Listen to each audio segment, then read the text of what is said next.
ঝাল ঝাল টক আর মিষ্টি সুগন্ধে ভরে থাকা কত রেসিপি জমে ওঠে প্রতিদিন আমাদের রান্নাঘর, আমাদের রান্নাঘর, আমাদের রান্নাঘর। পুরো সপ্তাহ কর্মব্যস্ততায় কাটার পর ছুটির দিনটা আমরা একটু স্পেশালি রাখি, আর এই দিনটা নিজের কাজগুলো গুছিয়ে নেওয়া, সেই সাথে স্পেশাল কিছু রান্নাবান্না। দর্শক, সাদর আমন্ত্রণ বাংলা ভিশনের পর্দায় স্বাগত জানাচ্ছি আমাদের রান্নাঘরে। আর আমাদের রান্নাঘরে আপনারা জানেন মজার মজার রেসিপি, সেই সাথে থাকেন একজন তারকা অতিথি, থাকেন একজন স্বনামধন্য রন্ধনশিল্পীও। আজ অতিথি হিসেবে কে কে আছেন পরিচয় করাবো, তার আগে চলুন রেসিপিতে কি কি থাকছে দেখে নেই। হারিয়ালি টাংরি কাবাব, পান্নাকোটা। দেখে নিলাম রেসিপিতে কি কি থাকছে, এবার চলে যাব অতিথির কাছে। শুরুতে আমাদের সঙ্গে আছে বাংলাদেশের স্বনামধন্য একজন রন্ধনশিল্পী ওয়াহিদা ঝুমা। আপু স্বাগত। ধন্যবাদ আপু, কেমন আছেন? খুব ভালো আছি আপু, আপনি কেমন আছেন? আলহামদুলিল্লাহ খুবই ভালো আছি, আর আপনাকে দেখলে তো আরো বেশি ভালো। একদম, আমারও আপনাকে দেখলে খুবই ভালো লাগে। আর আপনি এত সুন্দর সুন্দর শাড়ি পরে আসেন, আমি তো শাড়ির দিকে তাকিয়ে থাকি, কারণ শাড়ি আমার খুব পছন্দ। হ্যাঁ, আপনারটাও সুন্দর লাগছে। আপু কি রান্না করবেন আজকে? আজকে হচ্ছে আমার হারিয়ালি টাংরি কাবাব।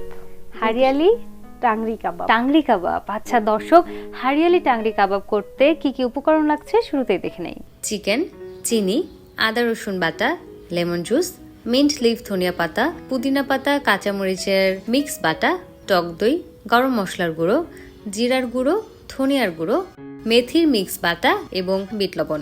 দেখে নিলাম উপকরণগুলো, এবার সরাসরি চলে যাব রেসিপিতে। ঝুমাপু, প্রথম ধাপে কি করছি আমরা? প্রথমে হচ্ছে আমাদের আসলে এটা 3টা স্টেপে আমরা ম্যারিনেশন করি। সো আমরা তো আসলে আজকে এত টাইম পাবো না, 3 টাইমে হলে হচ্ছে আমাদের একটা বেটার রেজাল্ট আসে। আর কাবাব মানেই কিন্তু ম্যারিনেশন। সো সবচেয়ে বেস্ট হয় হচ্ছে যদি একদিন আগে আমরা ম্যারিনেশন করে রাখি। আমরা কিন্তু শিক করি আদার্স বা চারকোল দিয়ে করি, বাট আমরা হচ্ছে এটা শাসলিক স্টিক করে যে কোনো ফ্রাই প্যানে অনেকটা তাওয়া কাবাবের মতো, যার কারণে হচ্ছে টাংরি কাবাব বলি, যে ছোট ছোট পোরশনের কারণে হচ্ছে টাংরি। নাকি আপনি নামটা দিয়েছেন? না না না না, এটা আলাদাই ট্রেডিশনাল খাবার। আমার মনে হয় শুনে নিবা, হয়তো বা শুনেছি ভুলে গেছি, আজকে একটু নতুন করে শিখবো এটা। ওকে, আসলে আমরা চিকেন নিয়েছি, বাট এটা আজকে একটু ভুলবশত হচ্ছে ছোট পিস করা হয়েছে, বাট এটার পিসটা আরেকটু বড় আসবে, তাহলে একটা বেটার রেজাল্ট আসে। আমরা ফার্স্ট যেটা করব হচ্ছে ফার্স্ট ম্যারিনেশন যাবে আমাদের শুধু 4টা ইনগ্রেডিয়েন্টস হচ্ছে যাবে সল্ট হাফ পোর্শন, আর এটা হচ্ছে আপনার জিঞ্জার গার্লিক পেস্ট একসাথে, আদা রসুন হাফ স্পুন, যাবে হচ্ছে লাইম বা লেমন জুস 1 চামচ। সো এইটা হচ্ছে সবচেয়ে বেস্ট হয় যদি আমরা প্রপারলি 20 মিনিট রাখতে পারি এই ফার্স্ট টাইমের ম্যারিনেশনে। তবে ভালো হয়েছে যে এখানে ছোট, তাহলে আমাদের যেহেতু ম্যারিনেশনে আমরা টাইম পাবো না, ছোট থাকার কারণে আমাদের সবকিছু কিন্তু অবজার্ভ হয়ে যাবে ম্যারিনেশনটা।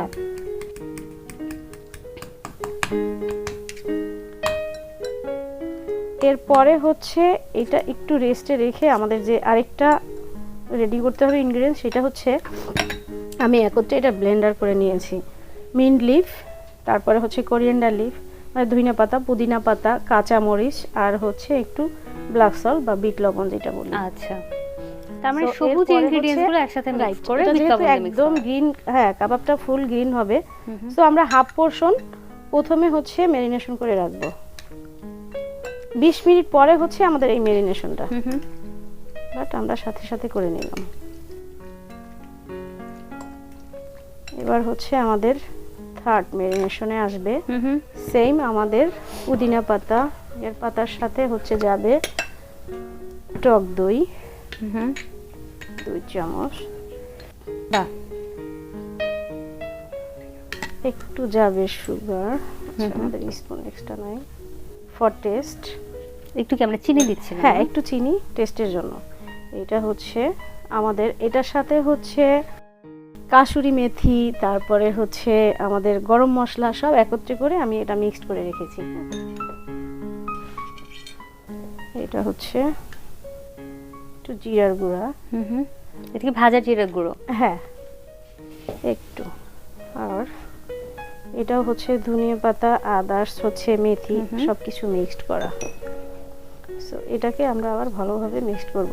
আমি আর একটু, যেহেতু এখানে লবণ কম ছিল, কম দিয়েছি, আর একটু বিট লবণ দিব। এবং এখন যেহেতু একটু উইন্টার এসেছে, কাবাব একদম ধোয়া ওঠা কাবাব গরম গরম, Right. এটা কিন্তু soft. সবাই খুব পছন্দ করে এই সময়টাতে।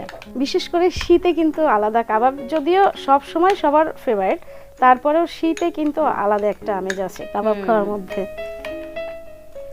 আচ্ছা, এই মিক্সিংটাও কি আমরা আবার চিকেনে দিয়ে দিব? 100%, হ্যাঁ। এরপরে হচ্ছে আমাদের বাকি মশলাটা সবচেয়ে বেস্ট হয় আমাদের যদি আগের দিন করে রাখি, একদম পুরো মেরিনেশনটা শেষ করে রেখে দিয়ে তারপরে হ্যাঁ, হচ্ছে পরের দিন পরের শীত দিন, করে right. ভেজে নিলে না? হ্যাঁ।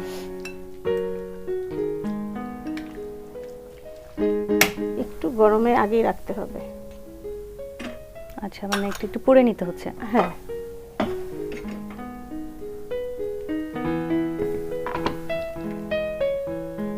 সুমা আপু, নানান রকমের কাবাব তো করা হয় শীত আসলে, শীত ছাড়াও কাবাব আমরা খাই, কিন্তু শীতে একটু বেশি। তো সবচেয়ে আপনার কাছে নিজের কোনটা ভালো লাগে করতে? এটা কি বিফ নাকি চিকেন নাকি অন্য কিছু? আমার বরাবরই বিফ মানেই অনেক ফেভারিট, সেটা বিফের যাই হোক, কাবাব বলতে তো কথাই নাই। আর হচ্ছে নর্মালি বাসায় যেদিন বিফ থাকে আলাদা একটা আমেজ থাকে, সো অবভিয়াসলি আমি প্রেফার করি বিফ কাবাব। নানান প্রোগ্রামে নানানভাবে তো রান্না করা হয়, বিভিন্ন প্রতিযোগিতায়ও হচ্ছে কাজ করেছেন। কোনো বিদেশিদের সঙ্গে কখনো কাজ করা হয়েছে যে তাদেরকে রান্না করে খাওয়ানো বা তাদের খাবার টেস্ট করা, এরকম কোনো প্রোগ্রাম? হ্যাঁ, আসলে আমাদের গভর্নমেন্ট প্রজেক্ট নিয়ে তো অনেক কাজ করতে হয়, তো সেই ক্ষেত্রে যারা এখন আসে অনেক সময় ভিজিটেও আসে। বিশেষ করে আমার ইনস্টিটিউটে কিন্তু রিসেন্টলি যেটা হয়েছে যে আমাদের অনেকগুলো কিন্তু গভর্নমেন্ট প্রজেক্ট চলতেছে।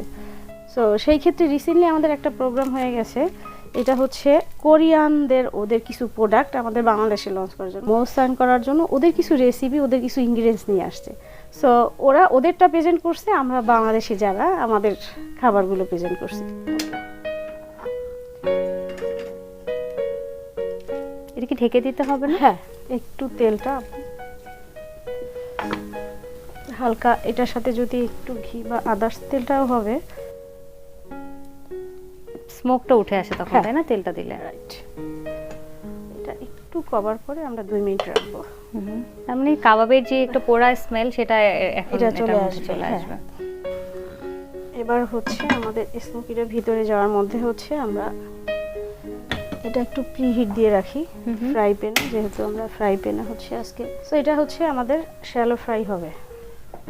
ওকে, আমাদের এটা হিটটা হয়ে গেছে ফ্রাই প্যানটা, সো আমরা একটু হালকা তেলে,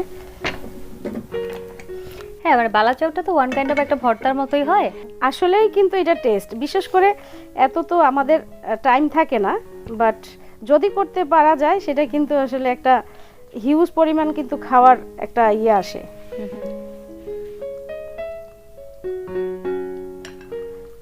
বাহ, ভালো সিস্টেম এটা। মেয়েদেরকে ট্রেনিং দিচ্ছেন, সো এখন আমি দেখতে পাই যে এই যে হোমমেড ফুড অনেক জনপ্রিয় হয়েছে। কতটা চ্যালেঞ্জ দেখেন এই সেক্টরে এবং কতটা আসলে সুযোগ তৈরি হয়েছে মেয়েদের জন্য? আমি বলবো আসলে চ্যালেঞ্জ আমরা যেটা ফেস করেছি সেটা এখন নাই, কারণ এখন কিন্তু অনেক পজিটিভ ভাইবস চলে আসছে। আগে কিন্তু আমাদের এই কুলিনারি সেক্টরে মেয়েদের কাজ করা তো টাফ ছিল, একটা বড় চ্যালেঞ্জ ছিল, কিন্তু সেই জায়গাটা কিন্তু এখন অনেক স্মুথ হয়েছে এবং সমাজও Because আসলে এখন হচ্ছে পজিটিভ ভাবে নিচ্ছে, যেটা আগে নিত না। 100%। আমাদের এই সেক্টরটা কিন্তু এখন একটা বিশাল একটা প্ল্যাটফর্ম তৈরি করছে। হয়ে গেছে না আপু? হ্যাঁ, শেষ, আমাদের ফ্রাই প্যানটা হয়ে গেছে। এটা কি এখন ঢেকে ভাজতে হবে নাকি এটা না, খোলা থাকবে? তাহলে একটু পানি বের হয়ে আসবে, একদম ওপেনই থাকবে। কাবাব মানেই কিন্তু ওপেন। একদম।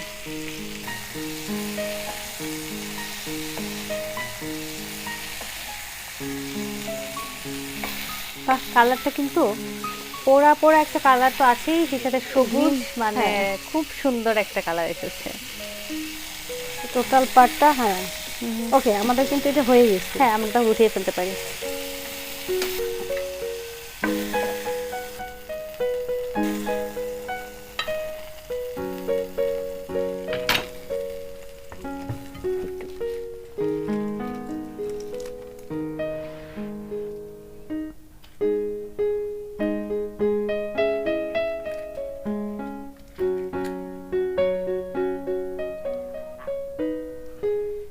ওকে আপু, হয়ে গেল আমাদের হারিয়ালি টাংরি কাবাব। হারিয়ালি টাংরি কাবাব দারুণ হয়েছে আপু, এত সুন্দর করে ডেকোরেট করেছেন। বলা হয় না যে আগে দর্শনধারী তারপর কোন বিচারী, দেখেই তো মনটা ভরে গেছে। খুব সুন্দর, ধন্যবাদ। টেস্ট তো করবই, তার আগে দর্শক চলুন পুরো প্রস্তুত প্রণালী আরো একবার দেখে নেই। প্রথমে একটি বাটিতে চিকেন নিয়ে নেই, এরপর এতে সামান্য পরিমাণে চিনি, হাফ টেবিল চামচ আদা রসুন বাটা, 1 টেবিল চামচ লেমন জুস, হাফ কাপ পরিমাণে মিন্ট লিফ ধনিয়া পাতা, পুদিনা পাতা, কাঁচা মরিচের বাটা নিয়ে ম্যারিনেট করে নেই। এখন অন্য একটি বাটিতে হাফ কাপ পরিমাণে পুদিনা পাতা বাটা, 2 টেবিল চামচ টক দই, সামান্য পরিমাণে চিনি, 1 টেবিল চামচ গরম মশলার গুঁড়ো, হাফ টেবিল চামচ জিরার গুঁড়ো, হাফ টেবিল চামচ ধনিয়ার গুঁড়ো এবং মেথির মিক্স বাটা, হাফ টেবিল চামচ বিট লবণ দিয়ে ভালোভাবে মিশিয়ে নিয়ে চিকেন ম্যারিনেটের বাটিতে আরো ভালোভাবে ম্যারিনেট করে নেই। এইবার ম্যারিনেট করা বাটিতে ফয়েল পেপারের আবরণ রেখে দেই। এখন চুলায় কয়লা গরম করে ফয়েল পেপারের উপর দিয়ে হালকা তেল দিয়ে বাটির মুখ বন্ধ করে দেই। এইবার একটি প্যানে তেল গরম করে নেই। এখন চিকেন ম্যারিনেটগুলো একে একে কাবাবের বাটিতে গেঁথে নিয়ে ভেজে নেই। এখন একটি সার্ভিং প্লেটে তুলে সাজিয়ে পরিবেশন করি মজাদার হারিয়ালি টাঙ্গি কাবাব। দেখে নিলাম পুরো প্রস্তুত প্রণালী, বাসায় ট্রাই করতে একদমই ভুলবেন না। ঝুমাপু অনেক সুন্দর হয়েছে, ভীষণ ভালো একটা রেসিপি দেখালেন, আর বাসায় তো আমি এটা ডেফিনেটলি ট্রাই করব। অনেক ধন্যবাদ আপনাকে, অনেক ধন্যবাদ, এবং ধন্যবাদ বাংলা ভিশনকে। দর্শক দেখছেন আমাদের রান্নাঘর, আর এই মুহূর্তে যাচ্ছি ছোট্ট একটা বিরতিতে। কোথাও যাবেন না, কারণ ফিরবো একজন তারকা অতিথিকে নিয়ে। আমাদের রান্নাঘর, আমাদের রান্নাঘর। দর্শক ফিরে এলাম বিরতির পর, দেখছেন আমাদের রান্নাঘর। সোনিয়া রিফাত আছি আপনাদের সঙ্গে, এবং বলেছিলাম ফিরবো একজন তারকা অতিথিকে নিয়ে। এই মুহূর্তে আমার সঙ্গে আছে বাংলাদেশে এই সময়ের জনপ্রিয় একজন অভিনয় শিল্পী, যিনি ইতিমধ্যে বেশ কয়েকটি কাজ দিয়ে নিজের উপস্থিতি জানান দিয়েছেন এবং দর্শকদের হৃদয় জয় করে ফেলেছেন। দর্শক আমাদের সাথে আছে সাদনিমা। সাদনিমা, স্বাগত। Thank you. কেমন আছো? ভালো আছি, আপনি কেমন আছেন? খুব ভালো আছি, খুব মিষ্টি লাগছে তোমাকে দেখতে, আর you. খুব সুন্দর একটা ড্রেস পরেছো, খুব ভালো লাগছে। you. তো আজকে তুমি আমার জন্য কি বানাচ্ছো? আমি আজকে বানাবো একটা ডেজার্ট, ওটার নাম হচ্ছে পান্নাকোটা। অলরাইট দর্শক, পান্না কোটা তৈরি করতে কি কি উপকরণ লাগছে শুরুতে দেখে নেই। লিকুইড দুধ, গুঁড়ো দুধ, আগার আগার, চিনি, ফুড কালার। দেখে নিলাম উপকরণগুলো, সরাসরি চলে যাব রেসিপিতে, এবং সাদনিমা আজকে কি বানিয়ে খাওয়ায় আমাকে সেটার জন্য আমি অপেক্ষা করছি। ফার্স্টে হচ্ছে আমরা দুধটা দিয়ে চুলাটাকে নেব। জ্বালিয়ে নিই নাকি? না, চুলাটা একটু পরে আচ্ছা। দিই।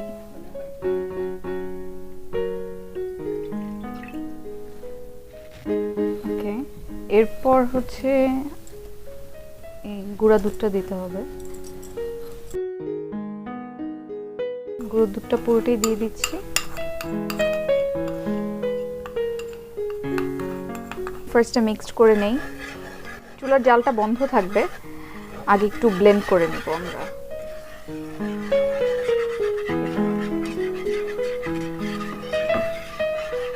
এরপর হচ্ছে একটু আগার আগার দিয়ে দিব, হাফ দিলেই হবে, এত লাগবে না। স্টিকি করার জন্য যেটা আমরা দিই। হ্যাঁ হ্যাঁ, স্টিকি করার জন্য। চিনির পরিমাণটা, যেহেতু আমি একটু সুগার কম খাই, আমি একটু সুগার কমই দিব যেন সবাই খেতে পারে। আর তো এটা একটু ব্লেন্ড করে দেন হচ্ছে চুলার জালটা দিয়ে দিব। তুমি কি খেতে বেশি ভালোবাসো, ডেজার্ট আইটেম নাকি বাংলাদেশি খাবার নাকি বিদেশি কোনো খাবার? আমার হচ্ছে চাইনিজ ভালো লাগে, বিদেশি খাবারের মধ্যে যদি বলি, আর বাংলা খাবার খুবই ভালো লাগে। আমি ডেজার্ট খুবই কম খাই, কিন্তু মোটামুটি টুকটাক বানাতে পারি আর কি। আচ্ছা, এখন চুলার জালটা দিয়ে দিই। যতটা ভেবেছিলাম যে তুমি আসলে কি পারো, মনে হচ্ছে যে না, ভালোই, খুব সুন্দর করে করছো জিনিসটা। তোমার বেশ কয়েকটা কাজ এর মধ্যে রিলিজ হয়েছে, একেবারে আমরা বলতে পারি যে থাকে না একদম ফ্রেশ মুখ, নতুন মুখ, তার সম্পর্কে আমরা আসলে অনেক কিছুই এখনো জানি না, অজানা আছে। তোমার অ্যাক্টিংয়ে কি করে আসা? অ্যাক্টিংয়ের জার্নিটা তো আমি এর আগেও বলেছি যে আমার ছোটবেলা থেকে আমি হচ্ছে কমার্শিয়ালে বেসিক্যালি কাজ করতাম, দেন মাঝখানে একটা লম্বা ব্রেকে চলে যাই। এরপরে আবার যখন ইউনিভার্সিটিতে জয়েন করি তখন হচ্ছে নতুন লুক, অ্যাডাল্ট একটা লুকে, দেন আবার নতুন করে কমার্শিয়াল কাজ করা শুরু করি। সো ফিকশনের জার্নিটা আমার খুবই শর্ট। ফার্স্ট ফিকশন হয় হচ্ছে এই বছরের ফেব্রুয়ারিতে। সো এরপর থেকেই দেখলাম যে ভালোই মানুষ খুব রেসপন্স করলো, কাজটার অনেক পজিটিভলি নিল, সবাই অনেক পছন্দ করলো। এরপরে আর কি কাজ করতে করতে অনেকগুলোই কাজ করা আর হলো হয়ে এখন গেছে পর্যন্ত। একদম। যদি আমি কমার্শিয়াল সিনেমার কথা বলি, সেই দিকেও ইচ্ছা আছে? হ্যাঁ, ভালো সুযোগ থাকলে অবশ্যই করব। বেশ কয়েকটা ক্যারেক্টার এর মধ্যে কাজ করে ফেলেছো, কোন কাজটা তোমার কাছে নিজের মনে হচ্ছে যে তুমি নিজের সাথে অনেক বেশি রিলেট করতে পারো? আমার কাজের মধ্যে আমার কাছে মনে হয় যে কোনো না কোনো ছোট একটা পার্ট আছে যেটা আমার লাইফের সাথে অনেক রিলেটেবল। তো ওরকম ভাবে আমি বলতে পারবো না যে এই কাজটা আমার লাইফের সাথে অনেক রিলেটেবল, বাট হ্যাঁ, কিছু পছন্দের কাজ থাকে। আমার 2টা পছন্দের কাজ হয়েছে। এর মধ্যে একটা হচ্ছে সুব্রত সঞ্জীব ডিরেক্টর, ওনার ডিরেকশনে, যেটাতে আমি for the very first time একটা ক্যারেক্টার করেছি যে হচ্ছে গ্রামের একটা মেয়ে।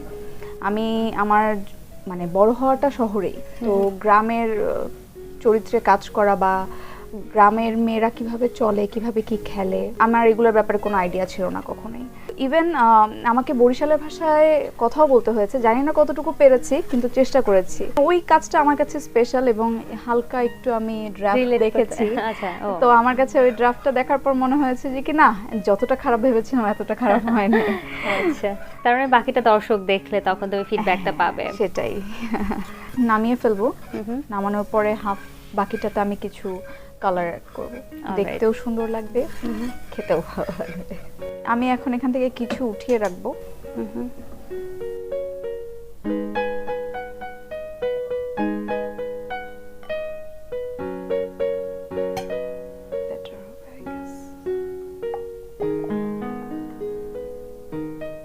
এখন এটার সাথে আমি কিছু কালার অ্যাড করব।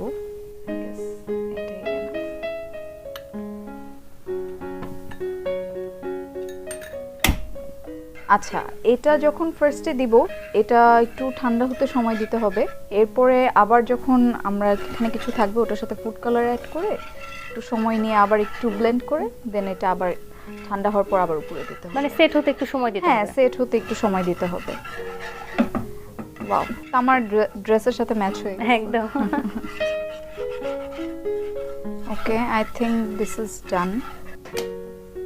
ওকে, আমি এখন এটা দিয়ে দিব। হ্যাঁ, মানে আমাদের যেহেতু আসলে ফ্রিজে রেখে ঠান্ডা করার মতো সুযোগ হবে না, তো আমরা এটা এভাবেই সার্ভ করতে পারি। এভাবেই সার্ভ করব, বাট ফ্রিজে রাখলে আর কি একটু বেটার হয়।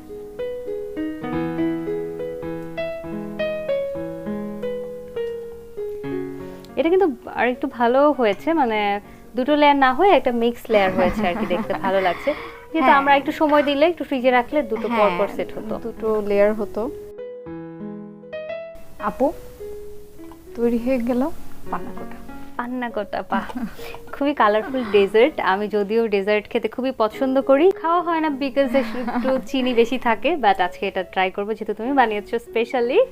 তার আগে দর্শক চলুন পুরো প্রস্তুত প্রণালী আর একবার দেখে নেই। প্রথমে প্যানে দুধ নিয়ে নেই, এরপর 1 কাপ পরিমাণে গুঁড়ো দুধ দিয়ে মিক্স করে নেই। এরপর এতে 1 টেবিল চামচ আগার 1 কাপ পরিমাণে চিনি দিয়ে ভালোভাবে মিশিয়ে চুলা জ্বালিয়ে গাঢ় করে নেই। এরপর কিছুটা দুধ প্যানে রেখে বেশিরভাগ অংশ একটি সার্ভিং গ্লাসে ঢেলে নেই। এখন প্যানে রাখা দুধে হালকা ফুড কালার মিশিয়ে সার্ভিং গ্লাসে নেওয়া দুধের উপর কালার মিশ্রিত দুধ দিয়ে নেই। এবার সার্ভিং প্লেটে সাজিয়ে পরিবেশন করি মজাদার পান্না কোটা।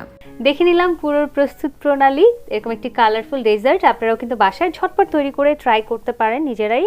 সাদনিমা, অনেক ধন্যবাদ, খুব সুন্দর একটা ডেজার্ট বানিয়েছো। কিন্তু এখানেই তোমাকে আমরা বিদায় দিচ্ছি না, কারণ আরো গল্প করবো একটা বিরতি থেকে ফিরে এসে। দর্শক দেখছেন আমাদের রান্নাঘর, আর এই মুহূর্তে যাচ্ছি ছোট্ট একটা বিরতিতে। কোথাও যাবেন না, ফিরছি এক্ষুনি। দর্শক, ফিরে এলাম বিরতির পর। সোনিয়া রিফাত আছে আপনাদের সঙ্গে, এবং আমাদের রান্নাঘরে আজ রান্না বান্না আড্ডায় যিনি আছেন এই সময়ের জনপ্রিয় একজন অভিনয় শিল্পী সাদনিমা। আর একবার স্বাগত তোমাকে। ডেজার্ট তো আমরা দেখলামই, আর কি কি রান্না পারো একটু বলো। এক্সপেরিমেন্টাল রান্না যখন করতাম, আমার ফার্স্ট হচ্ছে শুরু পাস্তা, পিৎজা, এগুলো দিয়ে। সাদনিমা, তুমি নিশ্চয়ই অনেক দেশের কুইজিন ট্রাই করেছো। যদি বাংলাদেশের বাইরের কথা বলি, কোন দেশের অথেন্টিক খাবার খেতে তোমার খুব ভালো লাগে? ওরকম এক্সপেরিমেন্ট আসলে করা হয় নাই। আমি আসলে সবসময় কমফোর্ট জোনের মধ্যে থাকতে পছন্দ করি, বাঙালি খাবার। বাট হ্যাঁ, দেশের বাইরে গিয়ে বাঙালি খাবার খুঁজি না, ওখানে গিয়ে তুমি অথেন্টিক খাও। ওখানে গিয়ে অথেন্টিকটা ট্রাই করি। সাদনিমা, তোমার যেহেতু বেশ কয়েকটা কাজ রিলিজ হয়েছে এবং সেখান থেকে অনেক প্রশংসা কুড়িয়েছো, ইউটিউব সোশ্যাল মিডিয়ায় যে কমেন্টগুলো আসে, পড়ো সেগুলো? চেষ্টা করি, হ্যাঁ। তোমার পরিবারে তোমাকে সবচেয়ে বেশি অ্যাপ্রিশিয়েট কে করেন? আব্বু। সব কাজ দেখেছেন? হ্যাঁ, সব কাজ সবাই দেখে। আমার আব্বু অনেক অ্যাপ্রিশিয়েট করে, আম্মুও করে। শুটিং এর আগে তো একটা প্রিপারেশন থাকে, ড্রেস এন্ড এভরিথিং, এগুলো কে গুছিয়ে দেয়? আচ্ছা, আমার কস্টিউমের জন্য আমি আমার একটা ফ্রেন্ড, ও হচ্ছে কস্টিউম ডিজাইনার, সো ওকে দিয়ে হচ্ছে আমি সব ও রেডি করে তোমার দেয়। তো অনেক কিছু ইজি হয়ে গেল হ্যাঁ, কারণ অ্যাকচুয়ালি আমার ফ্যামিলি ফ্রেন্ডসরাই আমার জন্য এত সাপোর্টিভ, ওরা বরাবরই ছিল। তো ওরাই বলে যে আচ্ছা করে দিচ্ছি, কোনো সমস্যা নাই, এটা সেটা। সো এক একজনকে এক একটা কাজ আমি দিয়ে রেখেছি। বাহ, চমৎকার। তার মানে তুমি রিল্যাক্সে আছো। হ্যাঁ। অভিনয়ের পাশাপাশি আর কিছু করা হচ্ছে? আমি হচ্ছে জব করি, ফ্রেড ফরওয়ার্ডিং কোম্পানিতে আছি, এই জন্য হচ্ছে কাজগুলো ভাগ করে দিই যে এক ডিপার্টমেন্ট তুমি দেখো, এক ডিপার্টমেন্ট তুমি দেখো। মা কি দেখে? মা কোন ডিপার্টমেন্ট? মা হচ্ছে সব ডিপার্টমেন্ট দেখে। তুমি নিশ্চয়ই অনেক ভাগ্যবান। মাশাআল্লাহ, এটা এভাবেই থাকুক, যেন অনেক দূরে এগিয়ে যেতে পারো, আরো ভালো ভালো কাজ করতে পারো। সাদনিমা, অনেক শুভকামনা থাকলো। থ্যাংক ইউ আপু, আপনাকেও, বাংলা ভিশনকেও থ্যাংক ইউ আমাকে ইনভাইট করার জন্য। সবাই দোয়া করবেন। দর্শক, দেখছিলেন আমাদের রান্নাঘর। বিদায় নিচ্ছি আজকের মতো। দেখা হবে আগামী পর্বে। নতুন কোনো অতিথি থাকবে সাথে, সাথে থাকবেন একজন স্বনামধন্য রন্ধনশিল্পীও। সেই পর্যন্ত সবাই অনেক ভালো থাকুন, সুস্থ থাকুন, বাংলা ভিশনের সাথে থাকুন। টক ঝাল ঝাল টক আর মিষ্টি, সুগন্ধে ভরে থাকা কত রেসিপি, জমে ওঠে প্রতিদিন আমাদের রান্নাঘর, আমাদের রান্নাঘর, আমাদের রান্নাঘর। টক ঝাল ঝাল টক আর মিষ্টি, সুগন্ধে ভরে থাকা কত রেসিপি, জমে ওঠে প্রতিদিন আমাদের রান্নাঘর, আমাদের রান্নাঘর, আমাদের রান্নাঘর।